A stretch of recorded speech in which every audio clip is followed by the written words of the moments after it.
Because I was dead broke. That was the only reason I took a side hustle acting as a digital diary for some trust fund kid. I spent hours chatting with him online, listening to him pour his heart out about the girl he was madly in love with. Then one day, he suddenly sent me a photo of her. I froze. I knew her instantly. Randee, the reigning queen bee of our junior class, smiling in a photo clearly taken without her knowledge, cropped from a school festival post. I didn't ask questions. I just kept playing the perfect wingwoman, feeding him lines, coaching him through every text, every gift, every calculated move to win her over. Until the night he sent his final message. You're amazing. Girls really do understand girls best. She said yes. We're official.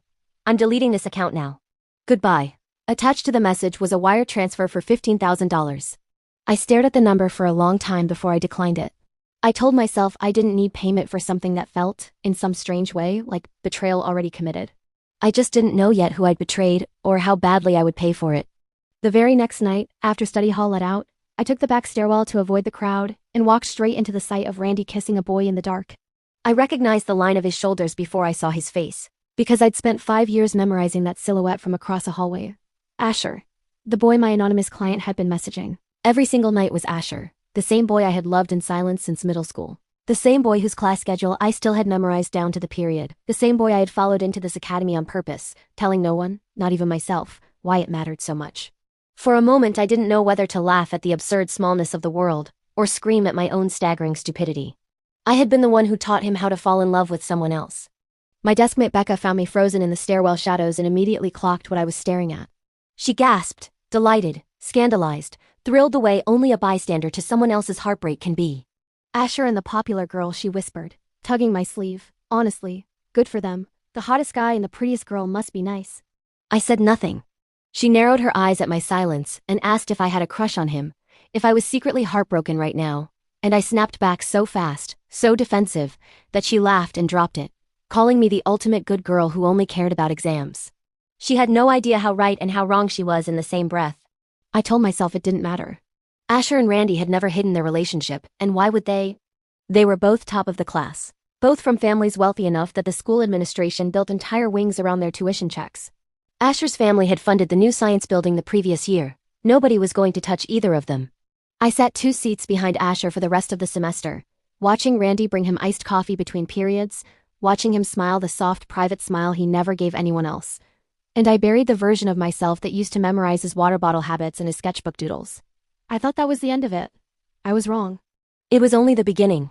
That night I opened the anonymous app out of pure muscle memory, intending to delete it for good, and found his profile still glowing green. He hadn't logged off. A new message waited from him, sent minutes earlier. Why haven't you logged off yet? I need to ask you something. I almost didn't answer. Then curiosity, or maybe some masochistic hope, made me type back. He told me something that turned my stomach to ice. He said Randee had started acting strange the past week. Distant, secretive, always locking her phone screen the second he walked near her.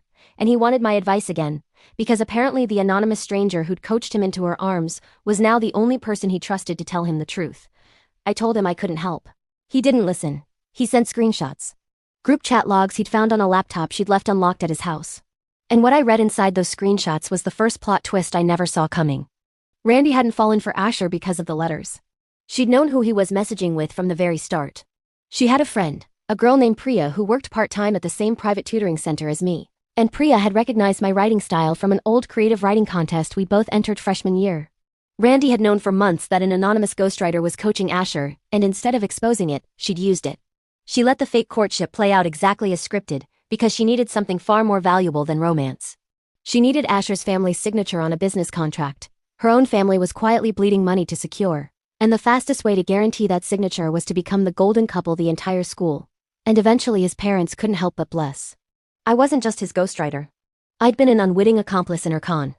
The floor dropped out from under me. 5 years of loving someone from a distance. And the final act of that love had been unknowingly helping another girl manufacture a lie sturdy enough to fool his entire family. I sat with that fact for 3 sleepless nights before something in me shifted from grief into something colder and infinitely more useful. If I had built the foundation of this relationship, brick by brick, message by message, then I knew exactly where it was hollow. I knew every insecurity I'd coached Asher through, every fear Randee had fed him through my own scripted words. And I decided, quietly, without telling a single soul, that I was going to be the one to bring the whole structure down. I started small. I reactivated the anonymous account under a different alias and let Asher keep talking to me, this time steering the conversation instead of merely following it.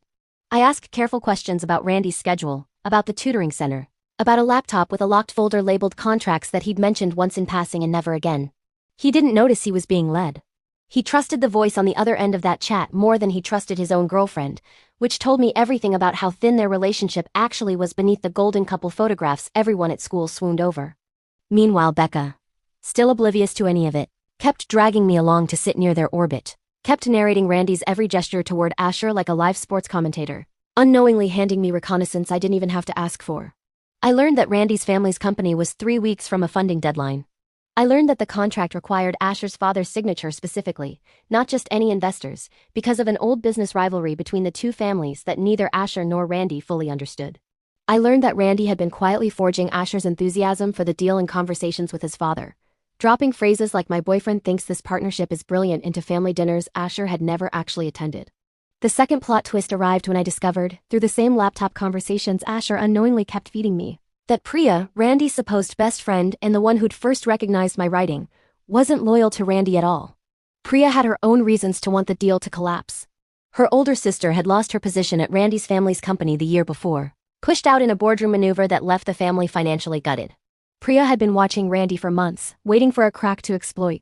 When she found out I was the ghostwriter behind Asher's love letters, she didn't expose it to protect Randee. She filed it away as leverage, deciding like me, that she would use it when the moment was right. Two girls circling the same secret from opposite directions. Both patient, both furious, both underestimated by the golden couple who thought they controlled the whole board.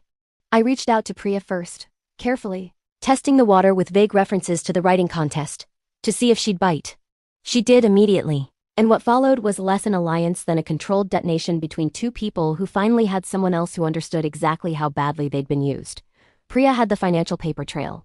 I had months of intimate correspondence proving Randee orchestrated Asher's feelings from day one for the sole purpose of securing her family's business survival. Together we had enough to burn the entire relationship down publicly, cleanly, and irreversibly, at the exact moment it would cost Randee everything. We waited for the school's annual charity gala, the one event every wealthy family in the district attended, the one night Randee's parents were counting on. Asher's father publicly announcing the partnership in front of every investor who mattered.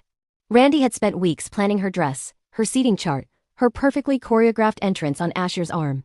I spent those same weeks compiling a folder. Screenshots timestamped from the very first day of the fake love letters. Financial documents proving the contract's real purpose. A voice recording Priya managed to pull from her sister's old work email, in which Randee's mother explicitly discussed using the school romance to manufacture goodwill with Asher's family. It was airtight. It was patient. It was exactly the kind of quiet, calculated revenge that doesn't announce itself with shouting, only with the sound of a folder hitting the right hands at the right second.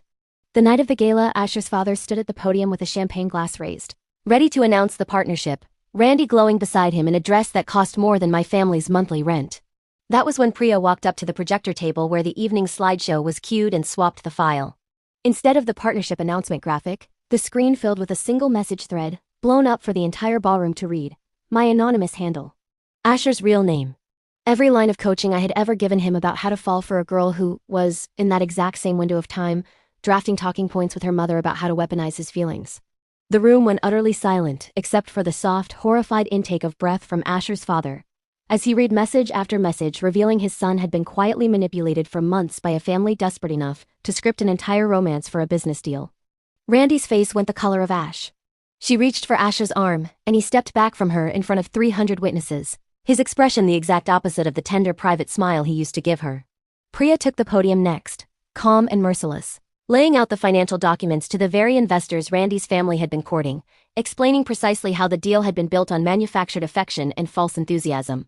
Randee's parents tried to salvage the night with denials, but the recording of her mother's own voice discussing the manipulation, played through the ballroom speakers at the perfect volume, ended any hope of spin. Asher's father set his champagne glass down without a word, turned and left the podium empty. The partnership died in that exact silence. Asher found me later that night, standing near the coat check where I'd been quietly leaving before anyone connected me to any of it. And he asked, voice shaking, if the anonymous voice that had coached him through Randee had also been the same voice exposing her tonight. I didn't lie. I told him everything, starting from the freelance gig I'd taken out of desperation, all the way through discovering I had unknowingly midwifed my own heartbreak. and ending with the folder I'd built in silence over the past 3 weeks. I expected him to hate me. Instead, something in his face cracked open with an emotion I didn't recognize until he said it out loud. He'd read every message in that thread twice, he told me, and somewhere underneath the coaching and the scripted advice, there had been a version of me trying to be honest with him, even while ghostwriting someone else's love story. He said the writing had always felt like it understood him better than Randee ever had, because half the time, it had been my own words slipping through, my own 5 years of quiet observation bleeding into every line I fed him. The final twist came 3 weeks later, after the scandal had rearranged the entire social order of our graduating class. After Randee transferred to another school under a cloud no tuition check could clear. After her family's business quietly folded under the weight of investors who no longer trusted a single word out of their mouths. Asher's father called me into his office, not out of anger but out of curiosity, wanting to meet the girl whose writing had unknowingly built and then dismantled an entire fraudulent courtship. He offered me the same $15,000 Asher had once wired me, this time not as payment for a service but as recognition of what my folder had saved his company from. A partnership that would have collapsed publicly a year later anyway, just with far more money and reputation lost. I declined it again, and this time it wasn't out of guilt. It was because I finally understood my own worth wasn't something that needed to be purchased or apologized for. Asher and I didn't fall into some easy cinematic romance the very next week, because real triumph doesn't move that fast and neither did we.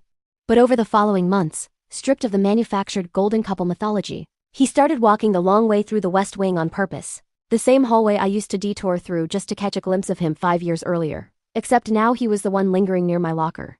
Now he was the one asking if I'd already eaten lunch. I let him earn it slowly, the way I'd once quietly earned an entire academy transfer, just to be near him without him ever knowing. When he finally asked me, straightforwardly, without a script, without anonymous intermediaries, whether I'd ever consider being his, I said yes, not because I had orchestrated it, but because for the first time in 5 years I got to choose it in the open, with nothing hidden and nothing borrowed from someone else's stolen dream. Randee lost the boy, the business, and the reputation she'd spent years building on manufactured affection. I lost nothing I hadn't already been prepared to walk away from, and in the end I gained the one thing money could never have bought me. A love that was finally, entirely, unmistakably real.